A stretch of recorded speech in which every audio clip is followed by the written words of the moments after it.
விரும்பும் தலைவர் வீரபாண்டிய கட்டபொம்மன். வீரபாண்டிய கட்டபொம்மன் தமிழ்நாட்டின் பாஞ்சாலக்குறிச்சியில் 1760ஆம் ஆண்டு ஜனவரி 3ஆம் தேதி பிறந்தார். இவர் 1790ஆம் ஆண்டு அரச பதவிக்கு வந்தார்.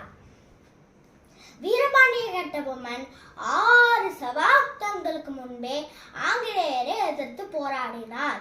ஒரு முறை ஜாக்சன் துரை வரி வசூல் செய்ய வந்தபோது இவர் கிஸ்தி, திரை, வரி, வட்டி, வானம் புரிகிறது, பூமி விலகிறது, உனக்கே கொடுப்பது கிஸ்தி, எங்களோடு வயலுக்கு வந்தாயா, ஏற்றமேத்தாயா, நீர் பாய்ச்சி நடுவயல் நிறைய கண்டாயா, நாற்று நட்டாயா, களை பறித்தாயா, கழிவால் உழவருக்கு கஞ்சக்கலம் சுமந்தாயா, அங்கு கொஞ்சி விளையாடும் எங்குல பெண்களுக்கு மஞ்சள் அரைத்து பணிபுரிந்தாயா, அல்லது நீ மாமனா மச்சானா, மானங்கெட்டவனே, எதற்கு கேட்கிறாய் திரை, யாரை கேட்கிறாய் வரி, போரடித்து நற்குவிக்கும் மேலே நாட்டு மழவர் கூட்டம், பரங்கியரின் உடலையும் போரடித்து தலைதனை நெற்கதிர்களை குத்துவிடும் ஜாக்கிரதை என வீரமுழக்கமிட்டு ஆங்கிலேயரை எதிர்த்து போராடினார்.